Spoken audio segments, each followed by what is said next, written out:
जय हिंद दोस्तों, स्वागत है आप सबका एक नए वीडियो में। हम समीक्षा अधिकारी, सहायक समीक्षा अधिकारी और पीसीएस दोनों एग्जाम लगे हुए हैं। भूगोल के पीवाईक्यू यानी पूर्वावलोकन सीरीज चल रही है।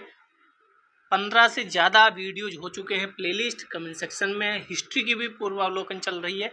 आप जानते हैं एग्जाम आने वाला है, पूर्वावलोकन की भूमिका क्या है एग्जाम में, कितने क्वेश्चन रिपीट होते हैं, ये आपको बताने की आवश्यकता नहीं है क्योंकि आप बहुत दिन से तैयारी कर रहे हैं। तो बिना समय गवाए हम पठार करते हैं। इससे पहले हम पर्वत, ज्वालामुखी, भूकंप सब कंप्लीट कर चुके हैं। आप जाकर वीडियोज देखिए और आज आपको बहुत सारे वीडियोज मिल जाएंगे और हम जियोग्राफी पूर्वावलोकन आज कंप्लीट कर देंगे। ठीक है, अभी हम नदियां करेंगे, पठार, घाटी सभी कंप्लीट करके आपको दे देंगे, खनिज वगैरह। ठीक है, तो पहले से वीडियो बन रखे हैं, आप उसको रिवाइज करिए और आज का वीडियो आप देखिए। बिना समय गवाए चलते हैं, एक बार हम रिवाइज कर लेते हैं। पठार का नाम, कोलंबिया का पठार कहाँ है? संयुक्त राज्य अमेरिका में। दक्कन का पठार अपने प्यारे भारत में है। मेडागास्कर का पठार मेडागास्कर द्वीप में है। ईरान का पठार ईरान में ही है। तिब्बत का पठार हिमालय के उत्तर और क्यून लून पर्वत के दक्षिण यानी तिब्बत वाला पठार तिब्बत में ही कंसीडर किया जाएगा। मैक्सिको का पठार मैक्सिको में होगा। ब्राज़ील का पठार दक्षिण अमेरिका का मध्य पूर्वी भाग। कोलोरेडो कहाँ होगा? एरिज़ोना, कोलोरेडो, यूटाह, ये तीनों राज्य हैं यूएसए के, वहाँ होगा। ऑस्ट्रेलिया का पठार ऑस्ट्रेलिया के पश्चिमी भाग में होगा। अब ऑस्ट्रेलिया का ऑस्ट्रेलिया में ही होगा, लेकिन पश्चिमी में है, उत्तरी में है, पूर्वी में, ये पूछा जाएगा। मेसेटा स्पेन, स्पेन का मतलब आइबेरियन द्वीप। आइबेरियन प्रायद्वीप में दो देश आते हैं, एक तो स्पेन हो गया, दूसरा क्या हो गया? पुर्तगाल हो गया। मंगोलिया का पठार मंगोलिया चीन रूस में है। ग्रेट बेसिन का पठार कोलंबिया नदी और कोलोराडो नदी के मध्य में है। बोलीविया का पठार बोलीविया के एंडीज पर्वतमाला क्षेत्र में है। चियापास का पठार मैक्सिको में है। अबिसिनिया का पठार इथोपिया सोमालिया में है। अरब का पठार दक्षिण पश्चिम एशिया में है। अनातोलिया का पठार तुर्की में। एक बार क्वेश्चन पूछा गया कि सबसे बड़े से सबसे छोटे पठार की तरफ लगाओ। ठीक है, ऐसा क्वेश्चन पूछा गया था कि अवरोही क्रम में लगाओ डिजल्ट के लिए। डिजल्ट का मतलब रेगिस्तान के लिए। तो हो सकता है पठार के बारे में भी पूछते कि अवरोही क्रम में सेट करो। ठीक है, तिब्बत के पठार की समुद्र तल से ऊंचाई कितनी है? देखो, आईएएस 1994 में पूछा गया और यूपी ने 2013 में पूछ लिया। तिब्बत के पठार की समुद्र तल से ऊंचाई कितनी है? तो सबको पता होनी चाहिए, 5 किलोमीटर है। 5 किलोमीटर, 5 मीटर में आ जाएगा तो आप कितना लिख के आएंगे? 5000 मीटर। ठीक है, नेक्स्ट चलते हैं। दक्षिण अमेरिका में खनिजों का भंडार, जो क्षेत्र है दक्षिण अमेरिका में खनिजों का भंडार किस क्षेत्र में है? तो ये पेंटागोनिया का पठार। पेंटागोनिया का पठार दक्षिण अमेरिका में है या खनिजों का भंडार के नाम से प्रसिद्ध है। पठार पर स्थित नगर कौन सा है? बुखारेस्ट, मैड्रिड, सिंगापुर या जामनगर? तो इसमें मैड्रिड जो है, जामनगर तो अपने भारत में है और सिंगापुर इधर है, तो वहाँ कोई पठार होने की ज़रूरत नहीं है। मैड्रिड जो शहर है इम्पोर्टेंट शहर है, पठार पर स्थित है। ठीक है, संसार की छत किसे कहा जाता है? तो इसमें कोई दो राय नहीं, सबको पता होगा। पामीर जो गांठ है, पामीर पठार है, उसको संसार की छत बोला जाता है। आगे चलते हैं। नेक्स्ट 5th नंबर क्वेश्चन, निम्न में से कौन सा सबसे बड़ा पठार, जो मैंने अभी बोला था क्रोनोलॉजी में आ सकता है, सबसे बड़ा पठार कौन सा है? सबसे बड़ा पठार है इसमें कोलोराडो का पठार। तो कोलोराडो, फिर एक्वेरिस और फिर उन्होंने सही से क्रम नहीं लगाया, हम लोग क्रम लगा लेते हैं। कोलोराडो नंबर 1 पे होगा।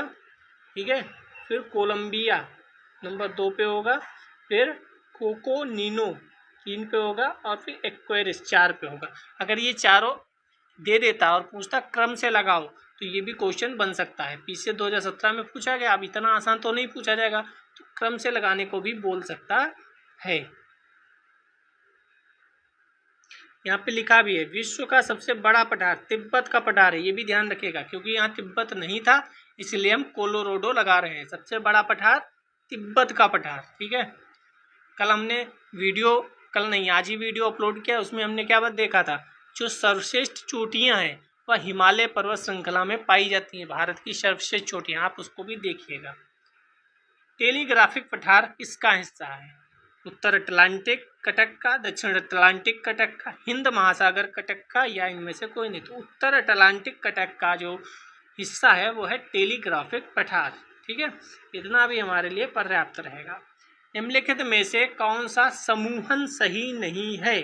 तो टेलीग्राफ पठार क्या हिंद महासागर का हिस्सा है? तो यही सही नहीं है। अभी हम ऊपर देख कर आए, टेलीग्राफ पठार किसका हिस्सा है? उत्तरी अटलांटिक का महासागर का। बाकी तीन याद कर लो। कोको कटक प्रशांत महासागर का हिस्सा है। वेल्विस कटक अंध महासागर को ही अटलांटिक महासागर भी बोलते हैं।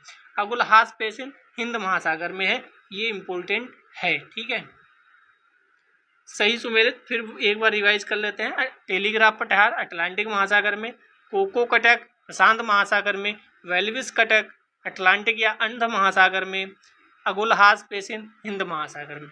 टेलीग्राफिक पठार को हाइड्रोग्राफिक मिथक भी माना जाता है। हाइड्रोग्राफिक मिथक से के नाम से भी जाना जाता है। रिपीट, याद रखिएगा इसे। ठीक है, अब हम पढ़ते हैं घाटियाँ। तो घाटियाँ का एक बार रिवीजन कर लेते हैं, फिर चलते हैं। लॉयर घाटी कहाँ है? लॉयर फ्रांस में है।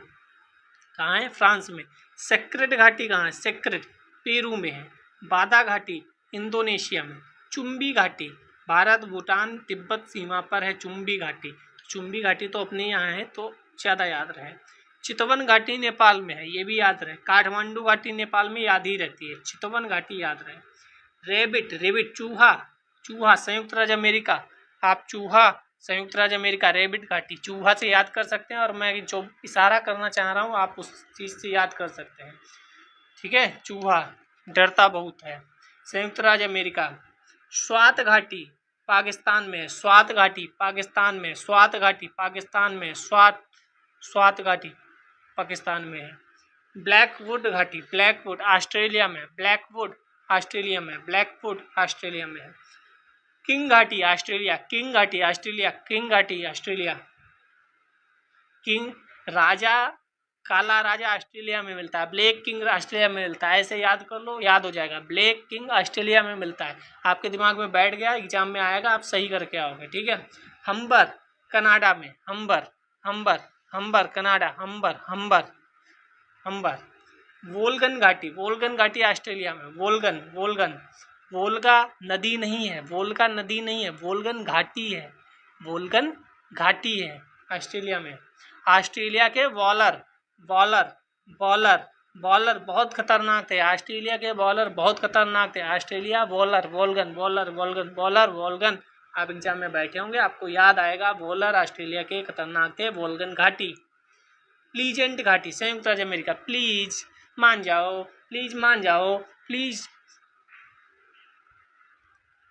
सीज फायर कर लो। संयुक्त राज्य अमेरिका। प्लीज सीज फायर कर लो। प्लीजेंट घाटी। बाकी आप समझदार हैं। प्लीजेंट घाटी। ग्रैंड वेलकम किसका होता है? संयुक्त राज्य अमेरिका के राष्ट्रपति का ग्रैंड वेलकम होता है। जहाँ भी जाते हैं रसिया कहाँ क्यों जाएंगे वो? सऊदी अरब जाएंगे, कतर जाएंगे, तो उनका ग्रैंड वेलकम होगा। किसका ग्रैंड वेलकम होगा? संयुक्त राज्य अमेरिका का। प्लीज सीज फायर कर लो। कौन कह रहा था? संयुक्त राज्य अमेरिका कह रहा था। पुतिन से कह रहा था मान जाओ साहब, मत करो लड़ाई। और ऊपर हमने देखा रैबिट संयुक्त राज्य अमेरिका। आपको याद हो गए होंगे तीनों। रैबिट प्लीज मान जाओ, सीज फायर कर लो। ग्रैंड घाटी संयुक्त राज्य अमेरिका, ग्रैंड वेलकम होता है अमेरिका के राष्ट्रपति का। दूसरा ऑस्ट्रेलिया में किंग ब्लैक ब्लैकवुड घाटी किंग घाटी ऑस्ट्रेलिया। ब्लैकवुड घाटी किंग घाटी। वोल्गन बॉलर बहुत बढ़िया है ऑस्ट्रेलिया के। वोल्गन। ठीक है। पो घाटी इटली, ये सबको पता होता है। पो घाटी इटली में हमने ज्वालामुखी पर्वत देखा था। एटना सिसिली द्वीप आपको याद होगा। एब्रो घाटी स्पेन। एब्रो स्पेन किसके साथ में लगा हुआ है? पुर्तगाल के साथ में। तो जब पुर्तगाल और स्पेन आप देखे थे, जब पुर्तगाली भारत आए थे तो एक कोलंबस था जो अमेरिका की तरफ गया था, वो किससे था? वो स्पेन से था। स्पेन वालों ने उसे भेजा था। तो कोलंबस और अपने वास्को डी गामा दोनों निकले तो कहा ए ब्रो तुम उधर जाओ, मैं इधर जाता हूँ, स्पेन पुर्तगाल, स्पेन पुर्तगाल। तो आप पुर्तगाल मत लगा के आना, स्पेन यही लगा के आना। ए ब्रो मुझे तो याद हो गया, आपका पता नहीं, याद ही हो गया होगा। चलते हैं नंबर 1 क्वेश्चन पे, देख लेते हैं। अभी याद हो गया होगा तो हम टिक करके आगे बढ़ेंगे और आपको घाटी याद हो जाएंगी। संयुक्त राज्य अमेरिका के दक्षिण कैलिफोर्निया में स्थित मृतक घाटी डेथ वैली निम्नलिखित में से किसका उदाहरण है? अपनतीय घाटी का, अभिनति घाटी का, या पूर्ववर्ती घाटी का, रिफ्ट घाटी का? तो रिफ्ट घाटी का उदाहरण है डेथ वैली। तो डेथ भी याद रखो, डेथ वैली कहाँ का है? अमेरिका का है भाई डेथ वैली। डेथ से अमेरिका याद ही रहेगा, इसमें कोई टफ चीज नहीं है। शैतान का गोल्फ कोर्स ये है, देखो, डेविल्स गोल्फ कोर्स। और इंग्लिश में याद रखना हिंदी वालों, क्योंकि कई बार इंग्लिश में ही दे देता है डेविल्स गोल्फ कोर्स, खेलो जाके गोल्फ। नाम से प्रसिद्ध मृत्यु घाटी स्थित है, यूएसए में स्थित है। तो गोल्फ कौन खेलेंगे भाई? बड़े लोग खेलेंगे। बड़ा कौन है भाई? यूएसए के राष्ट्रपति हैं। अभी करंट अफेयर्स में था, करंट अफेयर्स क्या न्यूज में था कि एक बिल आने वाला है, 500% टैरिफ लगा देंगे रसिया से जो व्यापार करता होगा। जिस व्यक्ति ने ये लाया दिमाग में अपने, वह व्यक्ति कह रहा था कि मैं राष्ट्रपति ट्रंप के साथ गोल्फ खेल रहा था। वहाँ मैंने राष्ट्रपति महोदय से ये बात की। तो गोल्फ खेलना वहाँ के राष्ट्रपति जी का फेवरेट खेल है, तो यूएसए से याद रखेंगे। इसी को मृतक घाटी, डेथ वैली, मृत्यु घाटी नाम से जाना जाता है। वहाँ डेथ नेशनल पार्क भी है। आगे चलते हैं। फिर वही मृतक घाटी जानी जाती है अत्यधिक उष्णता के लिए। अत्यधिक उष्णता कैलिफोर्निया राज्य में है। कैलिफोर्निया के जंगलों में आग लगती रहती है। क्यों आग लगेगी? क्योंकि वहाँ टेम्परेचर बहुत ज़्यादा है। टेम्परेचर ज़्यादा होगा, पत्तियाँ रगड़ेंगी तो पत्तियाँ जलेंगी और आग लगेगी। ठीक है, अब आपको याद आ गया होगा। संयुक्त राज्य अमेरिका की डेथ वैली अवस्थित है, तो अलास्का में होगी? नहीं भाई, कैलिफोर्निया में बहुत ज़्यादा टेम्परेचर होता है, इसीलिए उसे डेथ वैली बोलते हैं। कथन कारण में क्वेश्चन बनेगा। पंजशीर घाटी, पंजशीर कहाँ? अफगानिस्तान में। पंजशीर घाटी, पंजशीर अफगानिस्तान। नेक्स्ट चलते हैं। संयुक्त राज्य अमेरिका में सिलिकॉन वैली अवस्थित है। इसका को सबको पता होगा, सिलिकॉन वैली तो कैलिफोर्निया में है। कैलिफोर्निया में सिलिकॉन वैली है, कैलिफोर्निया में मृतक घाटी है। ठीक है, दोनों याद रखना, सिलिकॉन वैली, डेथ वैली, दोनों कहाँ है? कैलिफोर्निया में। एसवीडीवी कहाँ है? कैलिफोर्निया में। टेलर भाई साहब कहाँ है? टेलर कहाँ मिलेंगे आपको? टेलर घाटी कहाँ मिलेगी? टेलर घाटी मिलेगी अंटार्कटिका में। हमने बोला भैया की शादी है, हम तो अंटार्कटिका में कपड़े सिलवाएंगे जाके। हम तो अंटार्कटिका में जाएंगे, ठंडा ठंडा वहाँ होगा, बढ़िया से घूम के आएंगे और कपड़े सिलवा के लाएंगे। तो टेलर घाटी कहाँ मिलेगी हमें? अंटार्कटिका में मिलेगी। ठीक है, इसको भी किसी ने मृत्यु की घाटी का नाम दे दिया था, रॉबर्ट फाल्कन ने। क्यों दिया था भाई? मत देते, हमें याद करना पड़ जाएगा एग्जाम में आ गया तो टेलर घाटी कहाँ है? अंटार्कटिका में। कहाँ से कपड़े सिलवाएंगे? अंटार्कटिका से सिलवाएंगे, हम बहुत बड़े लोग हैं। Next, great artesian basin. Great artesian basin कहाँ है? ग्रेट आर्टिजन बेसिन ऑस्ट्रेलिया में है। ग्रेट आर्टिजन बेसिन ऑस्ट्रेलिया में है। बृहत बेसिन, ग्रेट कहाँ होगा? ग्रेट कौन अपने आप को कह रहा है? ग्रेट अपने आप को यूएसए मानता है, हम ग्रेट हैं। तो ग्रेट बेसिन कहाँ है? यूएसए में। तो ग्रेट कौन अपने आप को मानता है? मैं बार बार बोलता हूँ, मानता है कि नहीं वो तो दुनिया जानती है, लेकिन ग्रेट माना जाता है कि अमेरिका ग्रेट है। चलो, राजाओं की घाटी कहाँ होनी चाहिए? आप बताओ। मिस्र में होनी चाहिए, नाइजीरिया में होनी चाहिए, यूनान में होनी चाहिए, तुर्की में होनी चाहिए? तो राजाओं की घाटी मिस्र में होनी चाहिए। मिस्र में एक स्ट्रक्चर भी मिलता है जिसमें लोगों को दफनाया जाता था। उस स्ट्रक्चर का क्या नाम है? आप कमेंट सेक्शन में बताइएगा, हिस्ट्री का क्वेश्चन है। राजाओं की घाटी मिस्र में। मित्र से याद रखो यार, मित्र, हमारा मित्र राजा है, हमारा मित्र राजा है।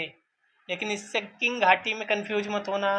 किंग घाटी, black king, black king, black king, black king Australia, black king Australia, सबसे बढ़िया बॉलर ऑस्ट्रेलिया।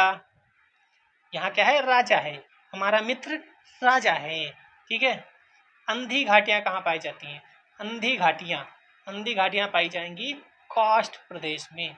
अंधी घाटियाँ कहाँ पाई जाती हैं? कास्ट प्रदेश में।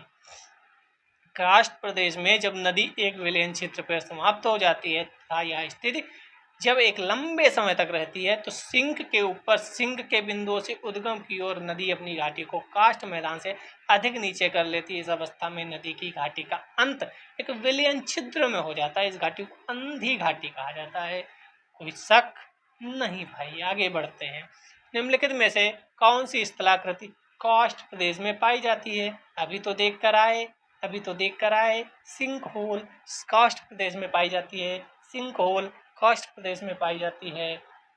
और हमारे कंप्लीट हो गए जितने एग्जाम में आए हुए हैं घाटियाँ। अब हम चलते हैं शुष्क प्रदेश या मरुस्थल की तरफ। शुष्क प्रदेश या मरुस्थल, तो एक बार क्रोनोलॉजी में पूछ दिया था अवरोही क्रम में कि सबसे बड़े से सबसे छोटे तक लगाओ। पहले तो हम देख लेते हैं थोड़ा थोड़ा। सहारा मरुस्थल सबको पता होता है, अरेबियन मरुस्थल सबको पता होता है, अपना थार मरुस्थल सबको पता होता है, वहीं पे लद्दाख मरुस्थल भी अपना सबको पता होता है। थार गर्म मरुस्थल है, लद्दाख ठंडा मरुस्थल है। ठीक है। टकलामकान, ठीक है, चीन में है। गोबी मरुस्थल जब पूछा गया था तो उसमें गोबी भी पूछा गया था। क्रम में लगाओ। काराकुम और काजिल कुम। फिर रुब अल खाली और एक यहाँ पर है दस्तेलूट। कालाहारी मरुस्थल बहुत इंपॉर्टेंट है। नाभिय अटाकामा मरुस्थल बताने की कोई ज़रूरत नहीं कितना महत्वपूर्ण है। पैटागोनिया कितना महत्वपूर्ण है कोई बताने की आवश्यकता नहीं। ग्रेट साल्ट लेक मरुस्थल, ग्रेट बेरेशियन और सोनोरन मेजोव कितना इंपॉर्टेंट है।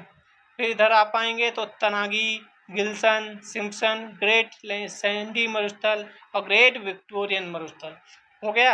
अब चलिए एक बार ऐसा भी रिवाइज कर लें। तो एशिया के मरुस्थल कौन कौन से हैं? अरब मरुस्थल, अल नाफूद। ये वाले क्वेश्चन इम्पोर्टेंट है क्योंकि इजराइल और ईरान का इस समय कन्फ्लिक्ट चल रहा है, तो ईरान के तो आप रट ही लो। दस्त-ए-लूट, दस्त-ए-कबीर दोनों ईरान के हैं। दस्त-ए-लूट, दस्त-ए-कबीर दोनों ईरान के हैं।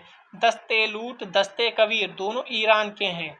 जूदियन मरुस्थल, इजराइल, वेस्ट बैंक मरुस्थल क्या है? जूदियन, इजराइल का है। जूदियन मरुस्थल इजराइल का है। फिर आ जाओ आप थार मरुस्थल भारत में है, पाकिस्तान में। खारान पाकिस्तान में। नेजेब इजराइल में है। नेजेब भी बहुत महत्वपूर्ण है। नेजेब रिजल्ट 99% इम्पोर्टेंट है, मतलब एग्जाम में आने वाला ही है। अगर मैं कहूँ तो ये जो दिए गए हैं इतने, यहाँ से एग्जाम में आने ही वाला है। जूदियन, नेजेब, दस्तलूट, दस्तकबीर एग्जाम में आने ही वाला है। आपको याद हो गया होगा। ठीक है। दस्ते मार्गो, किजिलकुम, कराकुम, गोबी मरुस्थल मंगोलिया चीन में है। गोबी महत्वपूर्ण है। ठीक है। और सऊदी का भी याद कर लो, अल नाफूद, जबल खाली और हमद तो याद ही होगा। हमद हवाई अड्डा भी है। हमद हवाई अड्डा चर्चा में है, करंट अफेयर्स में आ सकता है। क्यों आ सकता है आप कमेंट सेक्शन में बताएंगे। सहारा मरुस्थल आसान है। और यहाँ पे लीबियाई मरुस्थल लीबिया में ही होगा। कालाहारी इम्पोर्टेंट है। नाबी इम्पोर्टेंट है। मुजाबी इम्पोर्टेंट है। Colorado important. रेड डेजर्ट संयुक्त राज्य अमेरिका में रेड डेजर्ट। ग्रेट बेसिन ये भी इम्पोर्टेंट है। ठीक है। अटाकामा, पेंटागोनिया दोनों इम्पोर्टेंट हैं। Great Victoria, great Sandy important है। गिब्सन इम्पोर्टेंट है। ठीक है। अंटार्कटिका मरुस्थल विश्व का सबसे बड़ा मरुस्थल। आर्कटिक मरुस्थल विश्व का दूसरा सबसे बड़ा मरुस्थल। ये सबसे ज़्यादा इम्पोर्टेंट है, आपका इधर दिमाग नहीं जाएगा। तो अंटार्कटिका मरुस्थल विश्व का सबसे बड़ा मरुस्थल, आर्कटिक मरुस्थल विश्व का दूसरा सबसे बड़ा मरुस्थल। ठीक है। चलते हैं आगे। लाइक कमेंट तो कर ही दिया होगा आपने, ये कहने की आवश्यकता ही नहीं पड़ेगी। शेयर भी कर ही दिया होगा जिन लोगों के पास पहुंचाना होगा। ठीक है, तो पहले क्वेश्चन की तरफ चलते हैं। नीचे दो कथन दिए गए हैं, एक कथन को ए दूसरे को आर मानते हैं। कथन ए, विश्व के अधिकांश उष्ण मरुस्थल 15 डिग्री से 30 डिग्री उत्तरी एवं दक्षिणी अक्षांशों के मध्य महाद्वीप के पश्चिमी किनारे पर स्थित है। तो 15 डिग्री से 30 डिग्री उत्तरी एवं दक्षिणी अधिकांशों पर, वो भी अधिकांश। कारण व्यापारिक पवनें जैसे जैसे पश्चिम की ओर जाती हैं उनकी नमी सांद्रता में कमी आती जाती है। तो क्या इसका आंसर सही होगा? यस, एस आर दोनों सही हैं और व्याख्या भी करता है। यानी जब उधर जाएंगे, हमने इसको पिछले वीडियोज में समझाया भी है, जब आप इधर जाएंगे इधर से पानी उठा के तो धीरे धीरे कम होता जाएगा। ठीक है, तो लास्ट तक पानी पहुंच ही नहीं पाता, इसलिए मरुस्थल बनते हैं। अधिकांश मरुस्थल उतने के बीच में ही पाए जाते हैं। कथन ए आर दोनों दिए गए हैं। मरुस्थल शाश्वत ऊर्जा उत्पादन के प्रभावकारी स्रोत हो सकते हैं। कथन बी कह रहा है, जितनी ऊर्जा मानव जाति एक वर्ष में उपयोग करती है उससे अधिक ऊर्जा मरुस्थल 6 घंटों में सूर्य से प्राप्त कर लेते हैं। क्या दोनों सही हैं? व्याख्या भी करते हैं, तो इसका आंसर देख लेते हैं। यस, ए आर दोनों सही हैं और व्याख्या भी करता है। तो मरुस्थल शाश्वत ऊर्जा उत्पादन के प्रभावकारी स्रोत हैं। जितनी ऊर्जा मानव जाति एक वर्ष में उपभोग करती है उससे अधिक ऊर्जा मरुस्थल 6 घंटों में सूर्य से प्राप्त कर लेता है। Very interesting. ये आ जाता तो आधे लोग गलत करके आते। Very interesting. जर्मन वैज्ञानिक के अनुसार मानव जात जितनी ऊर्जा एक वर्ष में उपयोग करता है उससे अधिक ऊर्जा विश्व के मरुस्थल मात्र 6 घंटों में ही प्राप्त कर लेते हैं। मरुस्थल सतत ऊर्जा उत्पादन के प्रभावकारी स्रोत हो सकते हैं। कथन कारण दोनों सही है, कथन कारण की व्याख्या भी करता है। नेक्स्ट क्वेश्चन, मरुस्थल परिभाषित किया जाता है उस क्षेत्र में जहाँ, किसको मरुस्थल कहेंगे? मतलब टेम्परेचर के हिसाब से या पेड़ पौधों के हिसाब से या एरिया के हिसाब से मरुस्थल किसे कहते हैं? तो सी वाला सही है। वार्षिक वर्षा अगर 25 सेंटीमीटर से कम हो रही है तो हम उसको मरुस्थल कहेंगे। इम्पोर्टेंट क्वेश्चन है। पृथ्वी पर मरुभूमि होने की संभावना अधिक है 0 अक्षांश पर, कोई जरूरी है? 23 डिग्री अक्षांश पर, 50 डिग्री या 70 डिग्री? तो 23 डिग्री अक्षांश के पास मरुभूमि होने की संभावना अधिक है। क्यों? क्योंकि अभी हमने इस वाले में देखा था, क्वेश्चन में देखा था। क्या देखा था? 15 से 30 डिग्री के बीच में अधिकांश मरुस्थल पाए जाते हैं। ठीक है, आगे चलते हैं। संसार का सबसे बड़ा मरुस्थल, कोई दिक्कत? सहारा मरुस्थल, सिंपल पता है सबको। इनमें विश्व का सबसे बड़ा रेगिस्तान कौन सा है? तो फिर वही कौन सा? सहारा।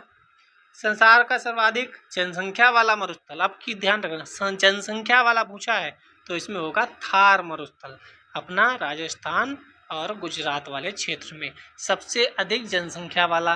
जनसंख्या के मामले में हमें कोई हरा सकता है क्या? हमसे आगे कोई हो सकता है क्या? नहीं हो सकता है। तकला मकान मरुस्थल कहाँ है? तो चीन में है, इसमें कोई पूछने की वाली बात है क्या? 9 चलते हैं, कौन सा सही सुमेलित नहीं है? तो सोनोरन संयुक्त राज्य अमेरिका में है क्या? टकलामकान चीन में है क्या? यस, चीन में सही है। काराकुम तुर्कमेनिस्तान में है क्या? गिब्सन ब्राजील में है क्या? तो इसका आंसर होगा डी, गिब्सन। हम पढ़ कर आए थे, गिब्सन कहाँ था? गिब्सन ऑस्ट्रेलिया में था। ठीक है, तो सोनोरन संयुक्त राज्य अमेरिका में है, टकलामकान चीन में है, काराकुम तुर्कमेनिस्तान में है, गिब्सन ऑस्ट्रेलिया में है, ना कि ब्राजील में। दस्तेलूट अभी देख कर आए, ईरान में था दस्तेलूट, ईरान में। सिंपल क्वेश्चन है, रिपीट होने की संभावना 99% है। गोबी मरुस्थल कहाँ है? मैक्सिको, मंगोलिया, सोमालिया में। तो मंगोलिया में है, इसमें कोई तो राय नहीं। गोबी मरुस्थल मंगोलिया में। गोभी कहाँ से लाएंगे? मंगोलिया से लाएंगे। गोभी हमें मंगोलिया में अच्छी लगती है, तो कपड़े से लाने अपने कहाँ जाएंगे? टेलर के पास जाएंगे। टेलर कहाँ है? अंटार्कटिका में है। ठीक है, रिवाइज करते रहिए साथ साथ में। दक्षिण एशिया का सबसे बड़ा मरुस्थल, तो फिर वही, कोई हरा सकता है क्या थार मरुस्थल को? हमारे मरुस्थल को कोई हरा सकता है क्या? तो दक्षिण एशिया का थार मरुस्थल ग्रेट इंडियन डेजर्ट के नाम से भी जाना जाता है। नेक्स्ट चलते हैं। निम्नलिखित में से कौन सा कथन अटाकामा के बारे में सही नहीं है? अटाकामा के बारे में सही नहीं है। वह दक्षिण अमेरिका का एक मरुस्थल है, सही। वह संसार का सबसे शुष्क मरुस्थल है, सही। वह दक्षिणी चिली में अवस्थित है, उसमें नाइट्रेट की प्रचुर मात्रा में है। तो ये दक्षिणी चिली में है या उत्तरी चिली में है? बहुत रेयर क्वेश्चन पूछा गया, बहुत नज़दीकी का क्वेश्चन पूछा गया कि वो दक्षिणी चिली में है या उत्तरी चिली में है। बहुत इंपॉर्टेंट है, आप ऐसे क्वेश्चन भी ध्यान से पढ़िएगा। ध्यान से नहीं पढ़ेंगे तो आप गलत करके आएंगे कि उसमें नाइट्रेट नहीं कुछ और पाया जाता होगा, आप सुनेंगे, ठीक है। क्योंकि आपको लगेगा चिली में तो है, चिली में है, लेकिन दक्षिण में है कि उत्तर में है। अट्टाकामा मरुस्थल दक्षिण अमेरिका में अवस्थित संसार का सबसे शुष्क मरुस्थल है, ये भी ध्यान रखिएगा, सबसे शुष्क मरुस्थल। पृथ्वी का सर्वाधिक शुष्क क्षेत्र, ध्रुवीय क्षेत्र के बाहर अगर कहीं मिलता है तो यही मिलता है। इसमें सोडियम नाइट्रेट मिलता है, तांबा मिलता है और खनिज भी मिलते हैं। दक्षिणी चिली में नहीं बल्कि उत्तरी चिली और पेरू में स्थित है। अगली बार पेरू चिली पूछ लेगा किन दो देशों में है। अट्टाकामा रेगिस्तान कहाँ है? अब हम गलत करेंगे क्या? दक्षिण अमेरिका में, उत्तरी चिली और पेरू में। पृथ्वी का सर्वाधिक शुष्क मरुस्थल, अब हम गलत करेंगे क्या? नहीं करेंगे। अट्टाकामा दक्षिणी चिली में नहीं है, उत्तरी चिली और पेरू में है। चिली पेरू दोनों खाने वाली चीज़ें। कौन? शीतोष्ण कटिबंधीय मरुस्थल। अब आपको पता होना चाहिए शीतोष्ण का मतलब कहाँ, कर्क मकर के पीछे, कर्क मकर के बाद की बात है। तो कौन सा होगा? पेंटागोनिया मरुस्थल होगा, पैटागोनिया मरुस्थल होगा, शीतोष्ण। लिखा भी है 30 से 60 डिग्री के बीच कहा जाता है। कौन कौन से आएंगे एक बार में ही याद कर लो। शीतोष्ण कटिबंधीय मरुस्थल में कौन कौन आएंगे? पैटागोनिया, गोबी, लद्दाख, तीनों मरुस्थल शीतोष्ण के आएंगे। थार, सहारा, ये सब उष्ण कटिबंधीय हैं। नेक्स्ट चलते हैं। निम्नलिखित कथनों पर विचार कीजिए। विचार कर लो भाई। विश्व में उष्ण कटिबंधीय मरुस्थल महाद्वीपों के पश्चिमी सीमांतों में व्यापारिक पवन पट्टी में पाए जाते हैं। सही है। भारत में पूर्वी हिमालय क्षेत्र उत्तर पूर्वी पवनों से अधिक वर्षा करता है। क्या सही है? सही गलत तो हम बात को देखेंगे, पहले आपको एक कॉन्सेप्ट बता देता हूँ। अगर पूछा जाए महाद्वीप, तो महाद्वीप के पश्चिम की बात हो रही है अगर, तो इसका मतलब महासागर का वो पूर्वी भाग होगा। क्वेश्चन पूछा गया है तो मैं थोड़ा सा समझा देता हूँ आपको, जिससे क्वेश्चन गलत ना हो।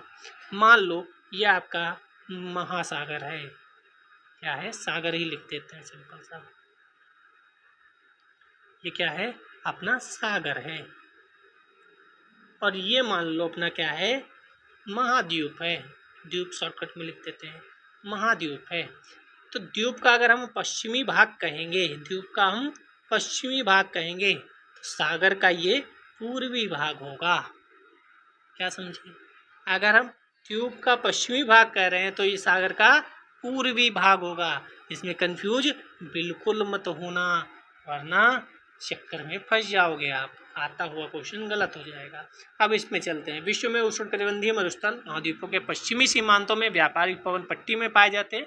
भारत में पूर्वी हिमालय क्षेत्र उत्तर पूर्वी पवनों से अधिक वर्षा प्राप्त करता है। तो दूसरा तो आपको पता होगा, दूसरा तो भाई गलत ही है, ठीक है। तो केवल एक सही है, दूसरा गलत है, क्योंकि दक्षिण पश्चिमी मानसून से हम प्राप्त करते हैं वर्षा, न कि उत्तर पूर्वी पवनों से, ठीक है। दक्षिण पश्चिमी पवनों से वर्षा प्राप्त होती है। कालाहारी मरुस्थल कहाँ अवस्थित है? आपको सही उत्तर बताना है। बोट्सवाना, नामीबिया, जायरे या जाम्बिया। तो हमें पता है इसका आंसर स्टार लगा है। क्यों लगा है? क्योंकि या तो ये बाहर हो गया होगा या इसके दो आंसर हो गए। कालाहारी मरुस्थल मुख्यतः बोत्सवाना के अधिकांश भाग, नामीबिया यानी बोत्सवाना, नामीबिया, अंगोला, जाम्बिया, दक्षिण अफ्रीका के कुछ भागों में विस्तृत है। अतः इसका आंसर 1 to 4 होना चाहिए, और 1 to 4 तो है नहीं, ठीक है। तभी इसको या तो बाहर कर दिया गया होगा या चर्चाएं हुई होंगी। निम्नलिखित में से कौन सा मरुस्थल दक्षिणी गोलार्ध में स्थित है? सिंपल सा है।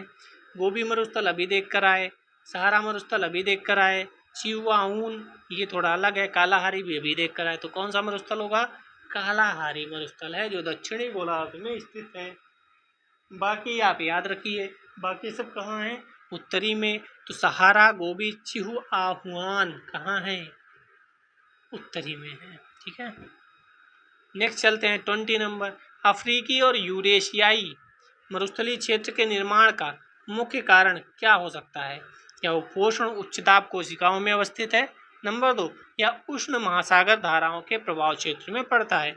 कौन सा कथन सही है इसका?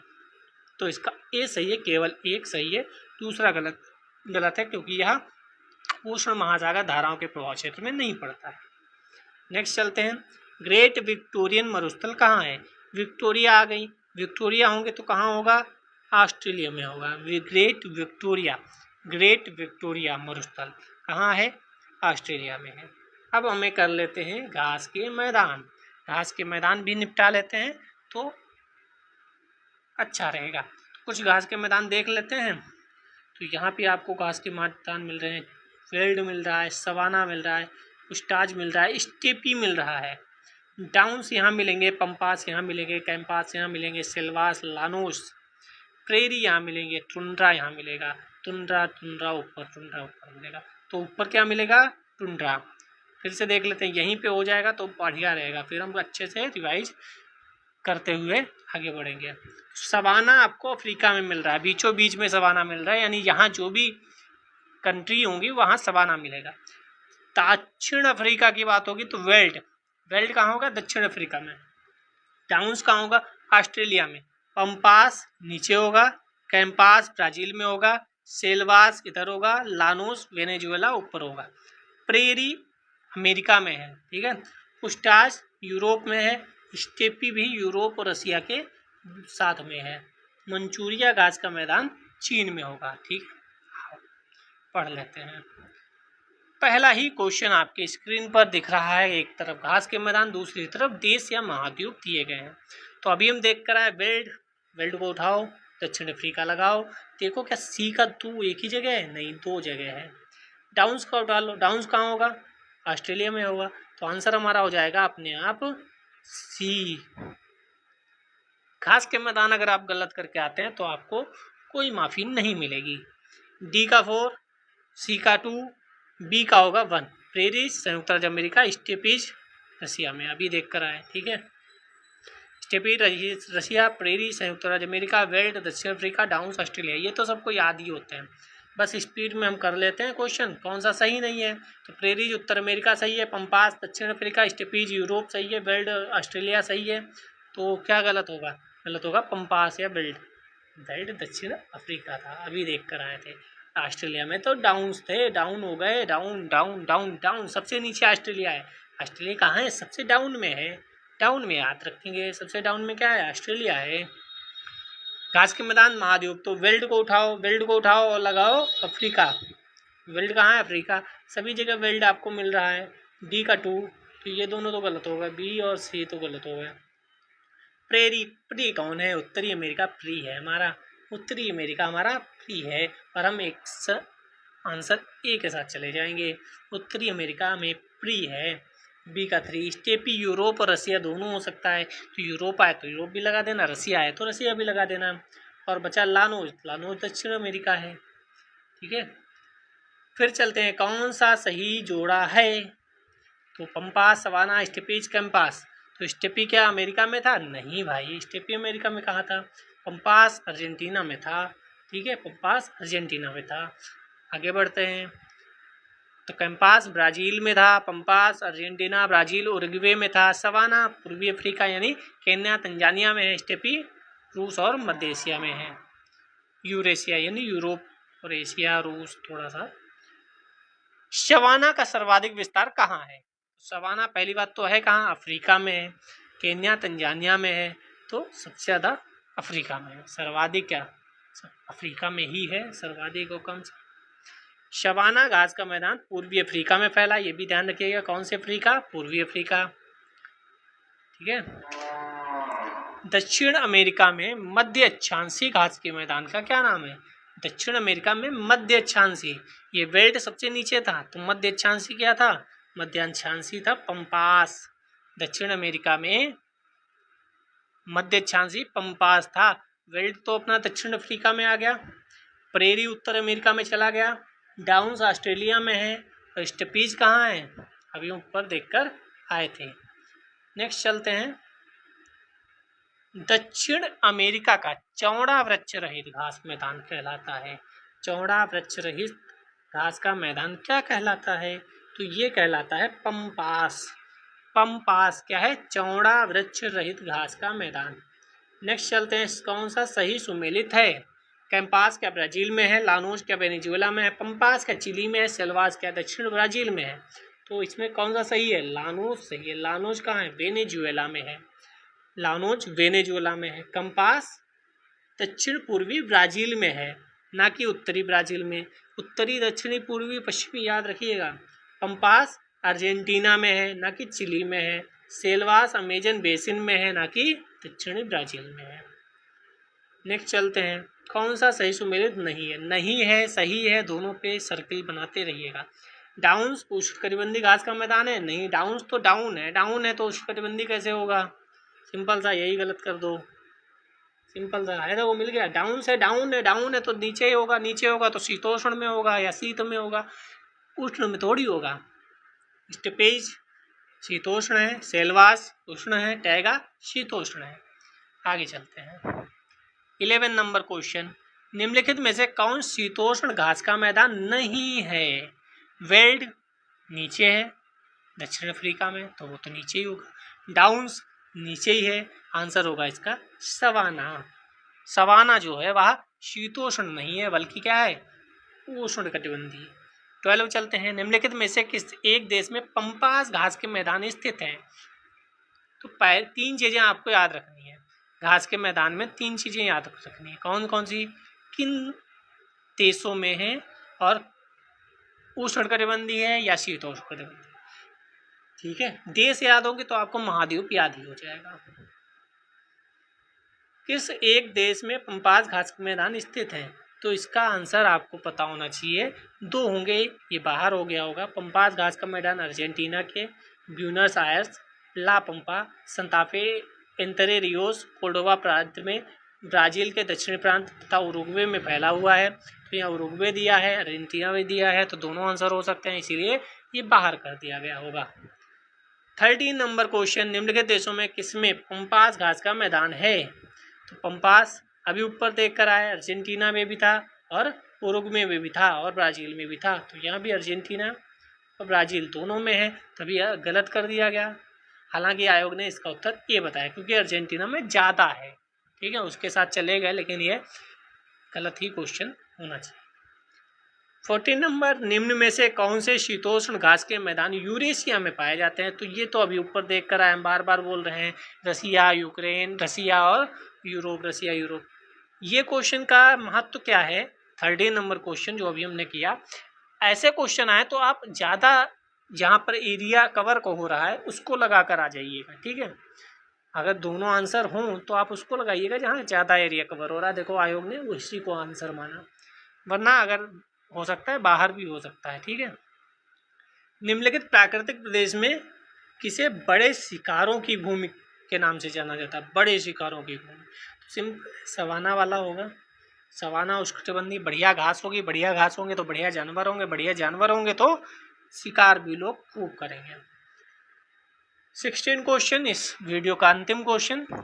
सब ऐसे भी क्वेश्चन आएंगे, देखो, सवाना की वनस्पति में बिखरे हुए छोटे वृक्षों के साथ घास के मैदान होते हैं, किंतु विस्तृत क्षेत्र में कोई वृक्ष नहीं होते। ऐसे क्षेत्रों में वन विकास सामान्यतः एक या एकाधिक या कुछ परिस्थितियों के संयोजन के द्वारा नियंत्रित होता है। ऐसी परिस्थितियां निम्नलिखित में से कौन सी हैं?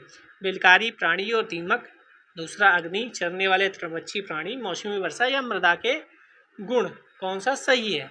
तो इसका आंसर सी होना चाहिए, 2, 3, 4, यानी अग्नि भी, चरने वाले भी और मौसमी वर्षा भी, ये तीनों परिस्थितियां इसके लिए उत्तरदायी हैं। IAS 2021 में पूछा गया।